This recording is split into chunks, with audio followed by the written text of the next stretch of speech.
Hello पिलाମାନେ तुमको स्वागत जनाऊँच गुरुजी Odisha YouTube channel को। आशा करे तुम मैंने सब भले थो।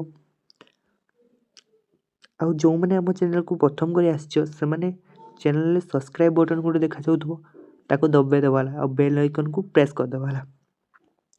आज कौन पढ़ा कि आज संबल पढ़ा। संबल कौन दैनंदिन जीवन में तुम जहाँ भी देखो ना सब संबल है। बही कौन लिखाई टेक्स्ट बुक कौन लिखाई डिटेल्स से पढ़ा। चलो कहला मनुष्य तार जीवन धारण भूपृष्ठत प्राकृतिक परिवेश उपर सदासर्वदा निर्भर करता है। सत ना सत ना कह मनुष्य बचापी सब से कहे प्राकृतिक परिवेश जमी गछ लता सब निर्भर हो रही है। कहीं आम जाचु कौन मनीष गोटे सामाजिक प्राणी। हाँ से कहला चतुर्पार्श्वस्थ परिवेश रु से प्रत्यक्ष किंबा परोक्ष भाव विनियोग करता है। माने से कहला प्राकृतिक परिवेश से सदासर्वदा निर्भरशील से जिनसा कहला। ये कौन कहला प्रत्यक्ष परिवेश विनियोग करता है। से तार जीवन यापन आवश्यकता पूरण करता है। यह द्वारा तार जीवन शैली उन्नत होता है जहाँफल तार जीवन से लाइफस्टाइल जमी रोचे ना से भल होता है। जमती कि तुम मैंने कह जड़े कौन काठर व्यवहार तो विभिन्न जिनस सब यूज करमी तुम ये सेलफोन भी यूज कर विभिन्न कलम भी यूज कर पेन सबू जिनस से प्राकृतिक परिवेश रु हो। उक्त सामग्री गुड़िक कौन कहला उक्त सामग्री गुड़िकर प्राकृतिक और भौतिक गुण में पर्यायक्रमे केतेक परिवर्तन लिखित होता है। माने कहला से सामग्री गुड़िक जो हूँ संबल से गोटे किसी प्राकृतिक कि भौतिक गुण में किसी परिवर्तन देखा केमती कहना तुम्हें तुम्हें गछटा गोटे अच्छी से गछटा कौन डायरेक्ट से आणिकी व्यवहृत हो ना से गचर कौन हो विभिन्न उपकरण तैयार हो काठर उपकरण जमी तुम्हें कौन कहीपर चौकी हूँ टेबुल हूँ से सब तैयारी हूँ से कहे तेणु प्राकृतिक कि भौतिक गुण में तार परिवर्तन देखा जाए है। आ कौन कहला तुड़ारू सूता सूतारू लुगा खनिज पदार्थ विभिन्न यंत्रांश एवं गृह उपकरण जिनिस व्यवहृत होता है। तापर कौन कहला तुम्हें संबल डेफिनेशन टा कहला। चलो ये टेक्स्ट पढ़ा मनुष्यर व्यक्तिगत तथा सामाजिक आवश्यकता पूरण करिबारे उपयोगी मूल्यवान विवेचित होता परिवेशर विभिन्न पदार्थ जहाँ प्रादेयिक दृष्टिकोण सुगम्य अर्थनैतिक दृष्टिकोण संभव और सांस्कृतिक दृष्टिकोण ग्रहण ताको संबल कह कि बुझीपार कि बुझीपार जानी। चलो आउ थे भलसे या बुझा एग्जाम्पल देखिए पेट्रोल जानते पेट्रोल जानी ना सार डेली गाड़ी रे पूरा जाऊँगी पेट्रोल खनिज तैलटा। हाँ सेटा कौन से कौन कहला गोटे प्रकार शक्ति तैल गोटे प्रकार शक्ति गाड़ी को एनर्जी दूसरी जहाँफल गाड़ी चलती शक्ति गोटे प्रकार यूज होगा सेटा कौन कर मनुष्य व्यक्तिगत व्यक्तिगत व्यक्तिगत माने तुम्हें गोटे देश गोटे जगह को जावाई साहय करना। हाँ व्यक्तिगत आउ सामाजिक समाज से साहय कर आवश्यकता पूरण करना कहूना आवश्यकता को पूरण कर उपयोगी उपयोगी माने कौन उपयोगी माने तुम दैनंदिन जीवन में जहाँ तुम उपकार कर कौन कह उपयोगी आ मूल्यवान तार किसी भैल्यू अच्छी ना नहीं कह तार किसी भैल्यू भी अच्छी तुम पाखे तापर कौन कह मूल्यवान विवेचित होता आ कौन जमीक परिवेश विभिन्न से जैव हो पारे अजैव हो पारे कि शक्ति शक्ति आम शक्ति को लेकिन कले जहाँ प्रादेयिक दृष्टिकोण सुगम्य प्रादेयिक दृष्टिकोण प्रादेयिक वार्डटा कौन ये पूरा शुद्ध ओडिया लिखाई बुझीपार्थनी इंग्लीश चलो बुझा इंग्लीश प्रादेयिक कौन कह जाए टेक्नोलोजी एबे बुझी आसो टेक्नोलोजी है टेक्नोलोजी दृष्टिकोण सुगम्य सुगम्य माने कौन सहज होता है आर्थनिक दृष्टिकोण संभव माने आर्थनैतिक दृष्टिकोण संभव कहले तुम यहाँ तुम पाखे से परिमाण पैसा थी सुविधा सुजोग थी तुम्हें पैसा यूज कर से टकर कौन कह सांस्कृतिक दृष्टिकोण ग्रहण योग्य माने तुम संस्कृति तुम समाज या ग्रहण करुला ताकू ही संबल रूप विवेचित कर सरला कौन कह प्राकृतिक परिवेश रे ଅବ୍ୟବହୃତ ବା ଅଜ୍ଞାତ ହୋଇ ରହିଥିବା ପଦାର୍ଥ ସମ୍ବଳ ରୂପେ ବିବେଚିତ ହୋଇନଥାଏ। ମାନେ ପ୍ରାକୃତିକ ପରିବେଶରେ ତୁମର ଯେଉଁଟା ଅଜ୍ଞାତ କିମ୍ବା ଅବ୍ୟବହୃତ ଅନୁସାରେ ଅଛି ନା ତାକୁ ତୁମେ ସମ୍ବଳ କହିପାରିବନି। କେତେବେଳେ ଏହା ସମ୍ବଳ ହେବ? ଯେତେବେଳେ ମଣିଷ ଏହାର ସନ୍ଧାନ କରିବ ହେଲା। ମନୁଷ୍ୟ ଯେତେବେଳେ ଏହାର ସନ୍ଧାନ କରିବ, ସନ୍ଧାନ କରିସାରିଲା ପରେ ତାକୁ ବିଭିନ୍ନ କାର୍ଯ୍ୟରେ ଲଗାଇବ, ବିନିଯୋଗ କରିବ, ତେବେ ଯାଇକି ତାକୁ ସମ୍ବଳ କହିବା ହେଲା। ଏହି ସମ୍ବଳକୁ ବିଭିନ୍ନ ଦେଶର ଲୋକମାନେ କ'ଣ କରୁଛନ୍ତି, ଯେଉଁ ଦେଶର ଏହି ସମ୍ବଳକୁ ଗଚ୍ଛିତ ଅବସ୍ଥାରୁ ନେଇକି ଯେତିକି ପରିମାଣରେ ବିକଶିତ ହୋଇଛନ୍ତି, ମାନେ ଏହି ସମ୍ବଳକୁ ଯେ ଦେଶ ବାହାରେଇକି ତାକୁ ବ୍ୟବହାର କରିକି ଉନ୍ନତ ହେଇ ଚାଲିଛନ୍ତି ତାକୁ ବିକଶିତ ଦେଶ କହିବା ହେଲା। ତେବେ ଦେଖିବ ଏଠି କିସ ଲେଖା ହେଇଛି, ସେତିକି ପରିମାଣରେ ସମୃଦ୍ଧ ହୋଇଛି। ସମ୍ବଳ ଗୁଡ଼ିକ ମଧ୍ୟରୁ କେତେକ ସମ୍ବଳ ସିଧାସଳଖ ବ୍ୟବହୃତ କରାଯାଉଥିବା ବେଳେ ଅନ୍ୟ କେତେକ ସମ୍ବଳ ବିଭିନ୍ନ ଉପରେ ରୂପାନ୍ତରିତ କରାଯାଏ। ଏଠି ଆସିଲେ ରୂପାନ୍ତରିତ ପ୍ରକ୍ରିୟା ହେଲା। ଏଇଟା ପରୀକ୍ଷାରେ ପଡ଼ିପାରେ। ରୂପାନ୍ତରଣ ପ୍ରକ୍ରିୟା କ'ଣ କହିଲେ ବୁଝ। ମାନେ ତୁମେ ଗୋଟେ ଜିନିଷଟାକୁ ମାନେ ସମ୍ବଳକୁ ତୁମେ ବିଭିନ୍ନ ଉପାୟରେ ରୂପାନ୍ତରିତ କରି, ସେ କହୁଛି ବିଭିନ୍ନ ଉପାୟରେ ରୂପାନ୍ତରିତ କରି ବ୍ୟବହାର ଉପଯୋଗୀ କରିପାରିବ। ବ୍ୟବହାର ଉପଯୋଗୀ ଯେମିତି ପ୍ରାକୃତିକ ପରିବେଶରେ ପ୍ରକୃତି, ମନୁଷ୍ୟ ଆଉ ପ୍ରାକୃତିକ ଅନୁଷ୍ଠାନ ସହିତ ସେ ପରସ୍ପର ନିର୍ଭରଶୀଳ ରହିବ। ଏଠି ଦେଖ ଏ ଡାଇଗ୍ରାମରେ କ'ଣ ଦେଖୁଛ, ଏଇଟା ମନୁଷ୍ୟ ସମସ୍ତଙ୍କ ପାଇଁ ଦରକାର। କାହିଁକିନା ଯଦି ମନୁଷ୍ୟ ନଥାନ୍ତା ସମ୍ବଳ କ'ଣ ଥାନ୍ତା? ସମ୍ବଳ ବି ନଥାନ୍ତା ହେଲା। ସେ ପ୍ରାକୃତିକ ପରିବେଶ ସହିତ ବି ନିର୍ଭରଶୀଳ ରହିବ। ପ୍ଲସ୍ ପ୍ରଦ୍ୟୋଗ କହିଲେ ମୁଁ କହିଲି ଟେକ୍ନୋଲୋଜି। ଅନୁଷ୍ଠାନ ମାନେ କ'ଣ କହିଲେ?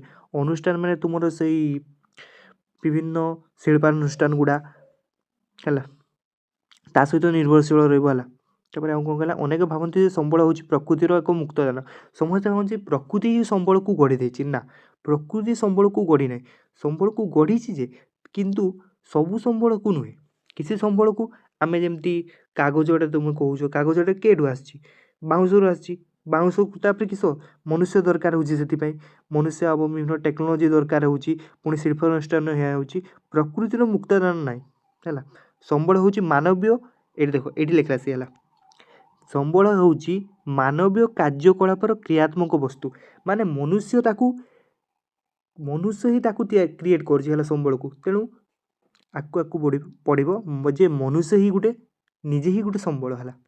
ଏଠି ଲେଖିଲା ସେକେଣ୍ଡ ପଏଣ୍ଟରେ, ଏଠି ତାପରେ ଲେଖିଲା କାରଣ ମନୁଷ୍ୟ ହିଁ ସମ୍ବଳ ସ୍ରଷ୍ଟା, ଉପଭୋକ୍ତା ଏବଂ କ୍ଷୟକାରୀ କାରକ। ମାନେ ମନୁଷ୍ୟ ହିଁ ସମ୍ବଳକୁ ସୃଷ୍ଟି କରିଛି ଏବଂ ମନୁଷ୍ୟ ହିଁ ତାକୁ ବ୍ୟବହାର କରିଛି ଏବଂ ମନୁଷ୍ୟ ହିଁ ଚାହିଁଲେ ତାକୁ ନଷ୍ଟ ହିଁ କରିଦେବ ହେଲା। ଏଇଟା ଗୋଟେ ବହୁତ ବଢ଼ିଆ ଜିନିଷଟା ଲେଖିଲା ହେଲା। ଅର୍ଥନୈତିକ ଭୂଗୋଳରେ ମନୁଷ୍ୟ ଏକ ମୁଖ୍ୟ କର୍ତ୍ତା ଭାବରେ ଗ୍ରହଣ କରିଥାଏ, କାରଣ ଉପାଦାନ ବଣ୍ଟନ, କ୍ଷୟ ପ୍ରଭୃତି ବିଭିନ୍ନ ପ୍ରକ୍ରିୟା କିଛି ଏତେ ନାହିଁ ହେଲା। ଏଇଠି ଖାଲି ମନେ ରଖିବ ମନୁଷ୍ୟ ଗୁଡ଼ିକୁ ମାନବ ସମ୍ବଳ କହିଛି, ସେଇଟା ଆଗରେ ଅଛି ହେଲା, କିଛି ଦରକାର ନାହିଁ ଏଗୁଡ଼ା। କହିଲେ ସମ୍ବଳର 4ଟା ବିଶେଷତ୍ୱ ଅଛି, ଏଗୁଡ଼ା ମନେ ରଖିବ ହେଲା। ଯେମିତି ଉପଯୋଗିତା, କାର୍ଯ୍ୟଦକ୍ଷତା ଆଉ ସୁଲଭତା ଆଉ ପରିବର୍ତ୍ତନଶୀଳତା ହେଲା।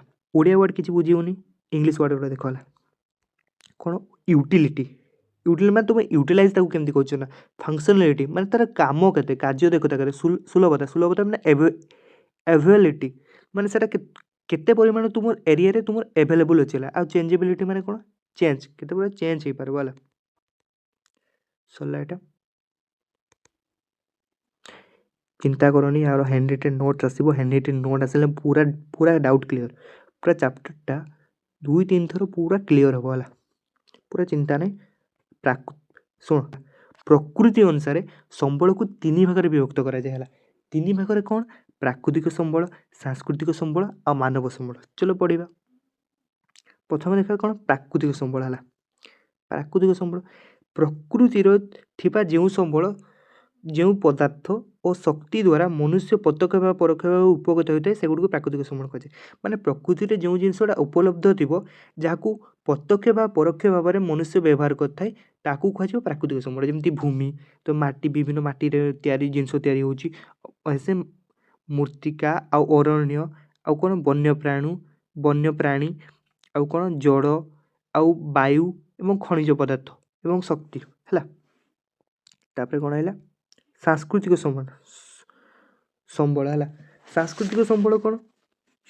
ଯେ ସଭ୍ୟତାର ବିକାଶ କ୍ରମେ ମନୁଷ୍ୟ ନିଜର ଦକ୍ଷତା ଓ କାରିଗରୀ ଜ୍ଞାନ କୌଶଳ ମାଧ୍ୟମରେ ପ୍ରାକୃତିକ ସମ୍ବଳକୁ ରୂପାନ୍ତରିତ କରି ଅବିକଳ ଭାବରେ ବିଭିନ୍ନ ଉପାୟରେ ମାନେ ସେ କହୁଛି ପ୍ରାକୃତିକ ଏଇଠି ଦେଖ ଆସିଲା ରୂପାନ୍ତରିତ ହେଲା ମାନେ ପ୍ରାକୃତିକ ସମ୍ବଳଟାକୁ ମନୁଷ୍ୟ ଆଉ ଯେଉଁ ସମ୍ବଳରେ ତିଆରି କରେ ବ୍ୟବହାର କରି ତାକୁ କୁହାଯାଏ କ'ଣ ସାଂସ୍କୃତିକ ସମ୍ବଳ। ଯେମିତି ଶିଳ୍ପ ବିଭିନ୍ନ ଶିଳ୍ପ ତିଆରି କରୁଛି ମଣିଷ ଘର ଫର ମାନେ ଯେମିତି ଜଙ୍ଗଲ କାଟି ହେଇଥିଲା ଶିଳ୍ପ ଅନୁଷ୍ଠାନ ଗୋଟେ କଲା ସେଇଟା ବି ଗୋଟେ ସାଂସ୍କୃତିକ ସମ୍ବଳ।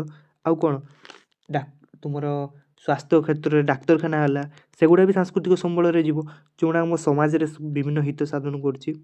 କିନ୍ତୁ ଗଛ କାଟିବାଟା ସେମିତି ଏତେ ପରିମାଣ ଦରକାର ନାହିଁ। ଦେଖ ରାଜନୈତିକ ଅନୁଷ୍ଠାନ ଅର୍ଥ ଲଗାଣ ସଞ୍ଚାଳନ ସାମାଜିକ ଶିଳ୍ପ ଶିକ୍ଷା ହେଲା। ତାପରେ କ'ଣ ହେଲା ମାନବ ସମ୍ବଳରେ କ'ଣ କହିବି ମଣିଷ ନିଜେ ହିଁ ଗୋଟେ ସମ୍ବଳ ହେଲା। ଆଉ ଉତ୍ପତ୍ତି ଅନୁସାରେ କ'ଣ ଉତ୍ପତ୍ତି ଅନୁସାରେ ଦୁଇ ପ୍ରକାର ଯେମିତି ଜୈବ ଆଉ କ'ଣ ଅଜୈବ ସମ୍ବଳ ହେଲା। ଜୈବ ସମ୍ବଳ ଆଉ ଅଜୈବ ସମ୍ବଳ। ଜୈବ ସମ୍ବଳ କାହାକୁ କହିବା ଯାହାର ଜୀବନ ଅଛି ହେଲା ଯେଉଁ ସମ୍ବଳର ତାକୁ କହିବା ଜୈବ ସମ୍ବଳ ହେଲା। ଆଉ ଅଜୈବ ସମ୍ବଳ କ'ଣ ଯିବ ଯେତେ ନିର୍ଜୀବ ବସ୍ତୁ ଯାହାର ଜୀବନ ନାହିଁ ହେଲା। ଆଉ ଏକ୍ଜାମ୍ପଲ୍ କ'ଣ ଜୈବ ସମ୍ବଳରେ ହେଉଛି ପ୍ରାଣୀ ଉଦ୍ଭିଦ ଅଣୁଜୀବ ପଶୁପକ୍ଷୀ ମାଛ ହେଲା। ଆଉ ଅଜୈବ ସମ୍ବଳରେ ହେଉଛି ଭୂମି ଶିଳା ଜଳ ମୃତ୍ତିକା ଖଣିଜ ପଦାର୍ଥ ହେଲା। ତାପରେ ଚଲ ବ୍ୟବହାର ଆଉ ସୁଲଭତା ଅନୁସାରେ ହେଲା। ବ୍ୟବହାର ଆଉ ସୁଲଭତା ଅନୁସାରେ ହେଲା ସମ୍ବଳ ଦୁଇ ପ୍ରକାର କେମିତି ସରନ୍ତି ଅସରନ୍ତି ଆଉ ସରନ୍ତି ହେଲା। ଅସରନ୍ତି ମାନେ ତୁମେ ଯେତେ ବି ତାକୁ ବ୍ୟବହାର କରିବ ହେଲା ଯେତେ ମନୁଷ୍ୟର ବାରମ୍ବାର ବ୍ୟବହାର ସତ୍ତ୍ୱେ ଯାହା ନିଃଶେଷ ହୁଏନି ମାନେ ଯାହା ସରେ ନାହିଁ ତାକୁ ଅସରନ୍ତି କହିବା। ନାଁରୁ ବୁଝ ଅସରନ୍ତି ମାନେ ଯେ ସରେ ନାହିଁ ହେଲା ତାକୁ ଅସରନ୍ତି କୁହାଯାଏ। ଏହାକୁ ଅକ୍ଷୟ ମଧ୍ୟ କୁହାଯାଏ ମାନେ କ୍ଷୟ ହୁଏ ନାହିଁ କେବେ ବି ହେଲା। ଏକ୍ଜାମ୍ପଲ୍ ଯେମିତି ସୌରଶକ୍ତି ସୋଲାର ସିଷ୍ଟମ୍ କେବେ ସରେ କାହିଁକିନା ତୁମେ ଯେଉଁ ଦେଶ ସାର ଜାପାନ ଗୋଟେ ଏମିତି ପ୍ରକାର ଦେଶ ତାର ସବୁ ଜିନିଷ ସେ ସୋଲାର ଏନର୍ଜିରୁ ସରେ ସେ କେବେ ସରେ ନା। ଆଉ ବାୟୁ ତ ସବୁଆଡ଼େ ପରିମାଣ ସୁଲଭ ଭାବରେ ପରିମାଣ ସେ କେବେ ସରେ ନା। ତାପରେ କ'ଣ ହେଲା ସରନ୍ତି କ'ଣ ମନୁଷ୍ୟର ବ୍ୟବହାର ଦ୍ୱାରା ଯେଉଁ ସମ୍ବଳ କ୍ରମଶଃ ହ୍ରାସ ପାଇଥାଏ ବା ଆଶଙ୍କା ଥାଏ ଶେଷ ହେବାର ତାକୁ କୁହାଯାଏ ସରନ୍ତି ସମ୍ବଳ ହେଲା। ମାନେ ଯାହା ଶେଷ ହେବାର ମନୁଷ୍ୟ ବ୍ୟବହାର କରିବା ବେଳେ ଯେଉଁଟା ସରିଯିବାର ଆଶଙ୍କା ଥାଏ ନା ତାକୁ ସରନ୍ତି ସମ୍ବଳ କୁହାଯାଏ ହେଲା। ସରିଲା। ତାପରେ କ'ଣ ପରିମାଣ ଅନୁସାରେ ସମ୍ବଳ ଦୁଇ ପ୍ରକାର ଅପୂରଣୀୟ ଆଉ ପୂରଣୀୟ ସମ୍ବଳ ହେଲା। ଅପୂରଣୀୟ ମାନେ କ'ଣ ମନୁଷ୍ୟ ବ୍ୟବହାର କଲା ତାପରେ କ'ଣ ହେଲା ସମ୍ପୂର୍ଣ୍ଣ ଶେଷ ହେଇଯିବ ତାପରେ ଆଉ ପୁନଃ ସୃଷ୍ଟି ହେବନି ମାନେ ଆଉ ପୁରା ହେବ ନାହିଁ ସେ ତାକୁ ଅପୂରଣୀୟ ସମ୍ବଳ କହିବା ହେଲା। ଆଉ ପୂରଣୀୟ ସମ୍ବଳ କେଉଁଟା ଯେଉଁଟାକି ମନୁଷ୍ୟର ବ୍ୟବହାର ସତ୍ତ୍ୱେ ସେଟା କ୍ରମଶଃ ହ୍ରାସ ପରିଲକ୍ଷ୍ୟ ହୋଇନଥାଏ ମାନେ ସେ କମି ନଥାଏ ଆଉ ଥରେ ପୁରା ହେବାର ଚାନ୍ସ ଥାଏ। ଯେମିତି ସୌରଶକ୍ତି କ'ଣ ସୌରଶକ୍ତି ଗୋଟେ ପ୍ରକାର କ'ଣ ସରନ୍ତି ନା ଅସରନ୍ତି ହେଲା। ସେ କେବେ ଶେଷ ହେବନି ମାନେ କ୍ରମଶଃ ଶେଷ ହେବାର ତୁମର ଆଶଙ୍କା ଥାଏ ଯେ ଶେଷ ହେଇପାରେ କିନ୍ତୁ ସେ ଶେଷ ହେବ ନାହିଁ ହେଲା। ପବନ ଶକ୍ତି ଜୁଆର ଶକ୍ତି ତୁମେ ଏଇ ଅସରନ୍ତିର ଏକ୍ଜାମ୍ପଲ୍ ଗୁଡ଼ା ଏଇଠି ବି ଲେଖିପାରିବ ସେ ଏକା ହେଲା ଅସରନ୍ତି ଓ ପୂରଣୀୟ ସମ୍ବଳ ହେଲା। ସରିଲା। ତାପରେ କ'ଣ ଭରଣ ନବୀକରଣ ଯୋଗ୍ୟ କ'ଣ କହିଲା ଯେଉଁ ସମ୍ବଳ ମନୁଷ୍ୟ ଦ୍ୱାରା ବାରମ୍ବାର ବ୍ୟବହାର ସତ୍ତ୍ୱେ ସମ୍ପୂର୍ଣ୍ଣ କ୍ଷୟ ହୁଏ ନାହିଁ ଆଉ ବିଭିନ୍ନ ଉପାୟ ଦ୍ୱାରା ପୁନଃଭରଣ କରି ହୁଏ ସେଗୁଡ଼ିକୁ ନବୀକରଣ ଯୋଗ୍ୟ କୁହାଯାଏ। ମାନେ ମନୁଷ୍ୟ ଗୋଟେ ଜିନିଷଟାକୁ ବାରମ୍ବାର ବ୍ୟବହାର ସତ୍ତ୍ୱେ କ୍ଷୟ ହୁଏନି ମାନେ କେବେ ସରେନି ଯଦି ବି ବିଭିନ୍ନ ସରିଗଲା ତାର ପୁନର୍ଭରଣ କରି ହୁଏ ତାକୁ ନବୀକରଣ ଯୋଗ୍ୟ କୁହାଯାଏ। ଏକ୍ଜାମ୍ପଲ୍ କ'ଣ ଥିଲା ଜଳ ମୃତ୍ତିକା ବାୟୁ ପ୍ରଦୂଷଣ ପ୍ରାକୃତିକ ଉପରେ ଭରଣ ହୋଇଥାଏ ହେଲା। କ'ଣ କହିଲେ ଜଙ୍ଗଲଜାତ ପଦାର୍ଥ ପ୍ରାଣୀଜାତ ପଦାର୍ଥ କୃଷିଜାତ ପଦାର୍ଥ ଇତ୍ୟାଦି ଚକ୍ରୀୟ ପ୍ରକ୍ରିୟା ସାଇକ୍ଲିକ୍ ପ୍ରୋସେସ୍ ଦ୍ୱାରା ପୁନର୍ନବୀକରଣ କରାଯାଇ ବ୍ୟବହୃତ କରାଯାଉଛି ହେଲା। କିଛି ନାହିଁ ଗୁଡ଼ା ହେଲା ସବୁ ସହଜ ଅଛି ବୁଝିପାରିବ ନିଜେ ପଢ଼ିଲେ ଥରେ ବୁଝିପାରିବ ହେଲା। ତୁମର ସର୍ଟ କ୍ୱେଶ୍ଚନ୍ କାଲି ଅପଲୋଡ଼ ହେବା ହେଲା ଚ୍ୟାନେଲରେ ଯେଉଁ ଚ୍ୟାନେଲର ସବସ୍କ୍ରାଇବ୍ ବଟନ୍ଟାକୁ ଦବାଇ ଦେଇଥାଉ। ଆଉ ଏହାର ନୋଟ୍ ବି ଆସିବ ହ୍ୟାଣ୍ଡ ରିଟେନ୍ ନୋଟ୍ସ ଆଉ ତୁମର TBW ସୌର ବିଭିନ୍ନ ଗାଇଡ଼ର ଏକ୍ସଟ୍ରା ପଏଣ୍ଟସ୍ ଗୁଡ଼ା ବି ଆସିବ ସବୁ ଆସିବ ହେଲା। ଯେଉଁ ସମ୍ବଳ ମନୁଷ୍ୟର ଅନବରତ ବ୍ୟବହାର ଦ୍ୱାରା ଅନ୍ୟାନ୍ୟ କାରଣ ଦ୍ୱାରା ହ୍ରାସ ପାଇଲେ ବା ନଷ୍ଟ ହୋଇଗଲେ ଆଉ ସେଗୁଡ଼ିକ ପୁନର୍ଭରଣ ହୋଇନଥାଏ ସେଗୁଡ଼ିକୁ ନବୀକରଣ ଅଯୋଗ୍ୟ ସମ୍ବଳ କୁହାଯାଏ ହେଲା। ଯେ ସମ୍ବଳ ଗୁଡ଼ା ମନୁଷ୍ୟର ବାରମ୍ବାର ବ୍ୟବହାର ଅନୁରତ ବ୍ୟବହାର ସତ୍ତ୍ୱେ କୌଣସି ପରିମାଣରେ ହ୍ରାସ ପାଇଗଲା। ଥରେ ଯଦି ସରିଯାଇଛି ହେଲା ସେ ଆଉ ସେଗୁଡ଼ିକ ପୁନଃଭରଣ ହୋଇନଥାଏ, ମାନେ ଆଉ ସେଗୁଡ଼ା ରିସାଇକେଲ ହେଇନଥାଏ, ତାକୁ କହିବା ନବୀକରଣ ଅଯୋଗ୍ୟ ହେଲା। ତାପରେ ଏଠି କେତେକ କ୍ଷେତ୍ରରେ ଅଦରକାରୀ ଧାତବ ପଦାର୍ଥ ଗୁଡ଼ିକର ବିଭିନ୍ନ ଯାନ୍ତ୍ରିକ ପଦାର୍ଥରେ ପୁନଃଚକ୍ର ମାନେ ସେ କହିଲା ଯେ ବହୁତ ଗୁଡ଼ା ପଦାର୍ଥ ଅଛି, ଧାତବ ପଦାର୍ଥ ଅଛି ଯେଉଁମାନଙ୍କୁ ଆଉ ଥରେ ପୁନଃଚକ୍ରରେ ରିସାଇକେବଲ୍ ପ୍ରୋସେସ୍ରେ ଆଉ ଥରେ ବ୍ୟବହାର କରିହେଉଛି, ତାକୁ କ'ଣ କୁହାଯାଏ ପୁନରୁଦ୍ଧାର ଯୋଗ୍ୟ ସମ୍ବଳ। ଯାହାକୁ ଉଦ୍ଧାର କରିହେଉଛି ନା ତାକୁ ପୁନରୁଦ୍ଧାର ଯୋଗ୍ୟ ସମ୍ବଳ କହିବା ହେଲା। ଯେମିତିକି ଏକ୍ଜାମ୍ପଲ୍ କ'ଣ ଦେଲା, ଯେମିତିକି ଭୂମି, ମୃତ୍ତିକା, ଲୁହା, ଆଲୁମିନିୟମ, ତମ୍ବା ଏଗୁଡ଼ିକୁ କ'ଣ କୁହାଯିବ ପୁନରୁଦ୍ଧାର ଯୋଗ୍ୟ। ଅଯୋଗ୍ୟ କାହାକୁ କହିବା, ଯେମିତି ନବୀକରଣ ଅଯୋଗ୍ୟ ସମ୍ବଳ ଗୁଡ଼ିକ ଆଉ ସେଗୁଡ଼ା ବ୍ୟବହାର କରିହେବନି ହେଲା, ସେଗୁଡ଼ିକୁ ପୁନରୁଦ୍ଧାର ଅଯୋଗ୍ୟ ସମ୍ବଳ କହିବା ହେଲା। ନବୀକରଣ ଅଯୋଗ୍ୟ ସମ୍ବଳ ଗୁଡ଼ିକ ହେଲା, ସେକୁ ପୁନରୁଦ୍ଧାର ଅଯୋଗ୍ୟ ସମ୍ବଳ କହିବା ହେଲା। ତାପରେ ବଣ୍ଟନ ଓ ବିତରଣ ଅନୁସାରେ ସର୍ବତ୍ର ସୁଲଭ, ସର୍ବତ୍ର ବିଦ୍ୟମାନ, ମାନେ ଯେଉଁଟାକି ସବୁଆଡ଼େ, ସର୍ବତ୍ର ଭଗବାନ ଯେମିତି ସବୁଆଡ଼େ ଅଛନ୍ତି ହେଲା, ଏଇ ସମ୍ବଳଟା ସବୁଆଡ଼େ କ'ଣ ଅଛି, ଜଳ ଅଛି, ବାୟୁ ଅଛି, ଭୂମି ଅଛି, ଏଗୁଡ଼ା ସବୁଆଡ଼େ ଅଛି ନା, ତେଣୁ ସର୍ବତ୍ର ସୁଲଭ ସମ୍ବଳ ଆମକୁ କୁହାଯାଏ ହେଲା। ତାପରେ ସ୍ଥାନୀୟ ସମ୍ବଳ ମାନେ ଭୂପୃଷ୍ଠର କେତେକ ନିର୍ଦ୍ଦିଷ୍ଟ ସ୍ଥାନରେ ଯେଉଁ ସମ୍ବଳ ରହିଥାଏ ତାକୁ ସ୍ଥାନୀୟ ସମ୍ବଳ କହିବା। ଯେମିତିକି ତୁମ ଲୋକାଲ୍ ସ୍ପେସିଫିକ୍ ଏରିଆରେ ଯେଉଁ ଜିନିଷଟା ଅଛି ନା ତାକୁ ସେଇ ସ୍ଥାନୀୟ ସମ୍ବଳ କହିବା ହେଲା। ଯେମିତି ଖଣିଜ ପଦାର୍ଥ। ତାପରେ ବିକାଶ ସ୍ତର ଅନୁସାରେ ସମ୍ବଳ କେତେ ପ୍ରକାର, 4 ପ୍ରକାର ହେଲା। 4 ପ୍ରକାର କ'ଣ ଗଚ୍ଛିତ ସମ୍ବଳ ଭଣ୍ଡାର, ଆଉ ବିକଶିତ ସମ୍ବଳ, ଆଉ କ'ଣ ସଂରକ୍ଷିତ ସମ୍ବଳ ହେଲା। ଗଚ୍ଛିତ ସମ୍ବଳ କ'ଣ, ଗଚ୍ଛିତ ସମ୍ବଳ ମାନେ କ'ଣ ବୁଝ ନା, ଗଚ୍ଛିତ ମାନେ ଯେଉଁଟାକି ଷ୍ଟୋର ହେଇକି ଅଛି ସେଇଟାକୁ ଗଚ୍ଛିତ ସମ୍ବଳ କହିବା। ଯେଉଁ ସମ୍ବଳ ପ୍ରକୃତିର ଗନ୍ତାଘରେ ଅବ୍ୟବହୃତ ଅବସ୍ଥାରେ ରହିଛି ତାକୁ ଗଚ୍ଛିତ ସମ୍ବଳ କହିବା ହେଲା। ଯେଉଁଟାକି ବହୁତ ଦିନ କି ଅଛି, ଯେଉଁଟାକି କେବେ ପର୍ଯ୍ୟନ୍ତ ଆଜି ପର୍ଯ୍ୟନ୍ତ ବ୍ୟବହାର ହେଇନି ହେଲା, ଗଚ୍ଛିତ ହେଇକି ଅଛି ହେଲା। ଯେମିତିକି ଗୁଜୁରାଟର ଓ ରାଜସ୍ଥାନର ପ୍ରଚୁର ସୌରଶକ୍ତି, ପବନ ଶକ୍ତି ବହୁତ ଭାବରେ ମହଜୁଦ ଅଛି ହେଲା ଗଚ୍ଛିତ ସମ୍ବଳ ସାକୁ। ଆଉ କିଛି ଏଗୁଡ଼ା ନାହିଁ, ଖାଲି ଡେଫିନେସନ୍ ଗୁଡ଼ା ମନେ ରଖିବ ହେଲା, ସବୁ ହେବ ଆରାମରେ ହେବ, ନୋଟ୍ ଆସିବ। ତାର ପରିବେଶରେ ଥିବା, ତାର ସମ୍ବଳ ଭଣ୍ଡାର କ'ଣ, ପରିବେଶରେ ଥିବା ପଦାର୍ଥ ଯେଉଁଗୁଡ଼ିକ ମନୁଷ୍ୟର ଆବଶ୍ୟକତା ପୂରଣ କରିପାରିବ ମାତ୍ର ଆଜିର ଜ୍ଞାନ କୌଶଳ ଅନୁସାରେ ସେଗୁଡ଼ିକ ବ୍ୟବହାର ହୋଇପାରି ନାହିଁ, ଏଭଳି ଭଣ୍ଡାରର ଅନ୍ତର୍ଭୁକ୍ତ। ମାନେ ସେ କ'ଣ କହିଲା, ପରିବେଶରେ ଥିବା ପଦାର୍ଥ ଯେଉଁଗୁଡ଼ିକ ମନୁଷ୍ୟର ଆବଶ୍ୟକତା ପୂରଣ କରିପାରିବ, ମାନେ ମନୁଷ୍ୟର ସେ ଆବଶ୍ୟକତା, ମନୁଷ୍ୟର ଦୈନନ୍ଦିନ ଜୀବନରେ ଯାହା ସବୁ ଦରକାର ସେ ତାକୁ ପୂରଣ କରିପାରିବ, କିନ୍ତୁ ଆଜିର ଟେକ୍ନୋଲୋଜି ଏତେ ଆଡ଼ଭାନ୍ସ ହେଇନି ଯେ ତାକୁ ସେମାନେ ବ୍ୟବହାର ଯୋଗ୍ୟ କରିପାରିବେ ହେଲା। ସେହିପରି ସମ୍ବଳ ଭଣ୍ଡାର କହିବା। ନାଁରେ କ'ଣ ଅଛି, ଷ୍ଟକ୍ ଅଛି, ମାନେ ସେଗୁଡ଼ା ରିଜର୍ଭ ହେଇକି ଅଛି, ମାନେ ଆଗରୁ ଫ୍ୟୁଚରରେ ଯଦି ଆମ ଟେକ୍ନୋଲୋଜି ଏତେ ଆଡ଼ଭାନ୍ସ ହେବ ତାପରେ ଯାଇକି ସେଗୁଡ଼ା ବ୍ୟବହାର ଯୋଗ୍ୟ ହେବ ହେଲା। ତାପରେ କ'ଣ, ବିକଶିତ ସମ୍ବଳ କ'ଣ, ଯାହା ବ୍ୟବହାର ଉପଯୋଗୀ କରାଯାଇପାରିଛି ତାକୁ ବିକଶିତ ସମ୍ବଳ କହିବା ହେଲା। ବ୍ୟବହାର ଉପଯୋଗୀ ଯେଉଁଗୁଡ଼ା ହେଇଛି, ଯେମିତି ଜଳବିଦ୍ୟୁତ୍ ଶକ୍ତି, ଅରଣ୍ୟ, ଖଣିଜ ପଦାର୍ଥ, ମାନେ ଯାହା ପାଇଁ ଆମ ଦେଶ ଡେଭଲପ୍ଡ ହେଇଛି ସେଗୁଡ଼ିକୁ ଡେଭଲପ୍ଡ ରିସୋର୍ସ, ଯାହା ବ୍ୟବହାର ଉପଯୋଗୀ ହେଇପାରିଛି ହେଲା, ସେଇଟା ଗୋଟେ, ସେଥିପାଇଁ ଏଇଟା କହିଲା ହେଲା। ସଂରକ୍ଷିତ ସମ୍ବଳ କ'ଣ, ଯେଉଁ ସମ୍ବଳ ପଦାର୍ଥ ଗୁଡ଼ିକର ସନ୍ଧାନ ମିଳିଛି ମାତ୍ର ବ୍ୟବହାର ଉପଯୋଗୀ ହୋଇପାରିନି। କହିଲା ତାର ସନ୍ଧାନ ମିଳିଛି ଯେ ସେଇଠି ଆମର ସମ୍ବଳ ଅଛି କିନ୍ତୁ ମାତ୍ର ବ୍ୟବହାର ଉପଯୋଗୀ ହେଇପାରିନି, ମାନେ ତାର ୟୁଜେସ୍ ଆମେ କରିନି ହେଲା, ଭବିଷ୍ୟତରେ ଉପଯୋଗୀ ହେବାର ଆଶା ଅଛି, ସେଗୁଡ଼ିକୁ ସଂରକ୍ଷିତ ସମ୍ବଳ କୁହାଯାଏ। ଏଟା ବି ସେଇ ପ୍ରକାର ସମ୍ବଳ ଭଣ୍ଡାର ଭଳିଆ, ଏଟା ବି ସେଇ ପ୍ରକାର, ମାନେ ଭବିଷ୍ୟତରେ ତାକୁ ବ୍ୟବହାର କରିପାରିବା ହେଲା ଆମେ। ଯେମିତି ପ୍ରବାହିତ ଜଳ ଯାହା ବିଦ୍ୟୁତ୍ ଉତ୍ପାଦନ ପାଇଁ ବ୍ୟବହାର କରାଯାଏ ହେଲା। ତାପରେ ମାଲିକାନା ଅନୁସାରେ ସମ୍ବଳ କେତେ ପ୍ରକାର, 4 ପ୍ରକାର ହେଲା। ସମ୍ବଳ କେତେ, ମାଲିକାନା ଅନୁସାରେ, ଓନରସିପ୍ ଅନୁସାରେ, ଆକର୍ଡିଂ ଟୁ ଓନରସିପ୍।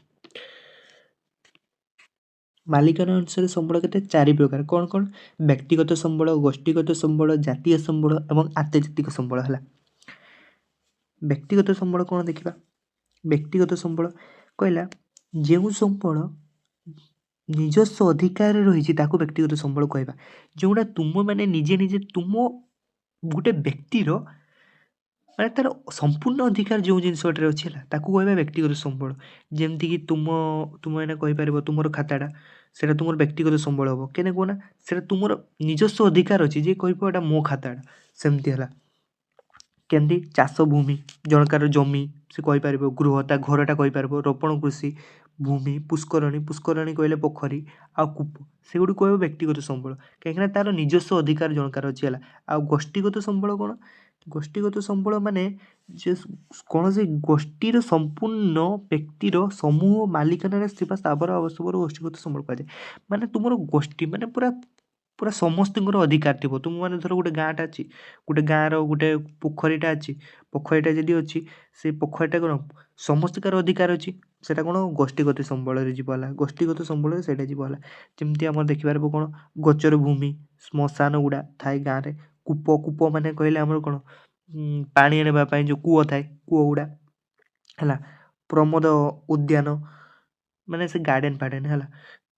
ଆଉ ଚିତ୍ତ ବିନୋଦନ କେନ୍ଦ୍ର ଆଉ ଖେଳ ପଡ଼ିଆ ଯେଉଁ ଗ୍ରାଉଣ୍ଡ ଫ୍ରାଉଣ୍ଡ ଥାଏ ତୁମର ତାକୁ କହିବା ଗୋଷ୍ଠୀଗତ ସମ୍ବଳ। ତାପରେ ଜାତୀୟ ସମ୍ବଳ କ'ଣ କହିଲା ଦେଶର ଭୌଗୋଳିକ ସୀମାରେଖା ମଧ୍ୟରେ ଥିବା ପ୍ରାକୃତିକ ସମ୍ବଳ ସାଂସ୍କୃତିକ ସମ୍ବଳ ଏବଂ ମାନବ ସମ୍ବଳ ଇତ୍ୟାଦିକୁ ଜାତୀୟ ସମ୍ବଳ କୁହାଯାଏ ହେଲା। ମାନେ କହିଲା ଦେଶର ସୀମାରେଖା ଭିତରେ ଯେଉଁ ସବୁ ଜିନିଷ ଅଛି ହେଲା ତାକୁ କ'ଣ କହିବା ଜାତୀୟ ସମ୍ବଳ ନ୍ୟାସନାଲ୍ ରିସୋର୍ସ।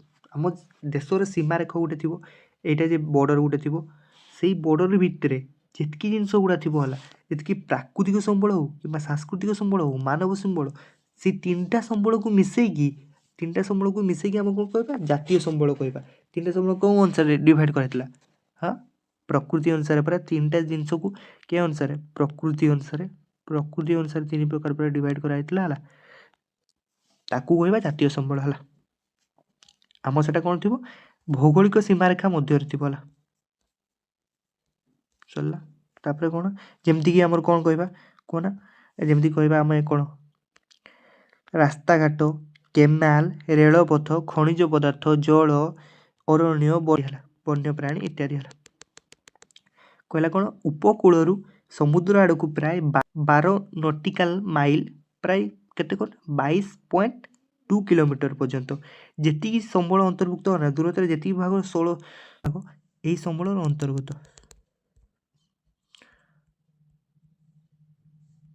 ସେ 12 ନଟିକାଲ କ'ଣ କହିଲେ କ'ଣ 12 ନଟିକାଲ ମାଇଲ ମାନେ ଉପକୂଳ ମାନେ ସମୁଦ୍ର କୂଳରୁ ତୁମ ଯେତିକି ଦୂରତା ଭିତରେ 12 ନଟିକାଲ ଆସୁଛି ନା 12 ନଟିକାଲ ସବୁ କେତେ 22.2 କିଲୋମିଟର ଦେଇଛି ହେଲା। 22.2 କିଲୋମିଟର ଦେଇଛି।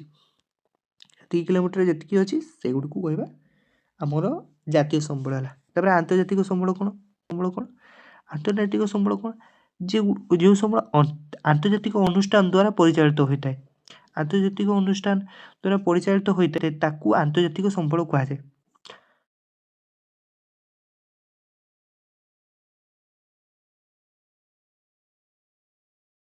ଯେଉଁ ଜିନିଷ ଗୁଡ଼ା ଇଣ୍ଟରନ୍ୟାସନାଲ ରିସୋର୍ସ ହେଲା କ'ଣ କହିଲା ଏଇଟା ଠିକ ସମୁଦ୍ର ଉପକୂଳରୁ କେତେ 200 ନଟିକାଲ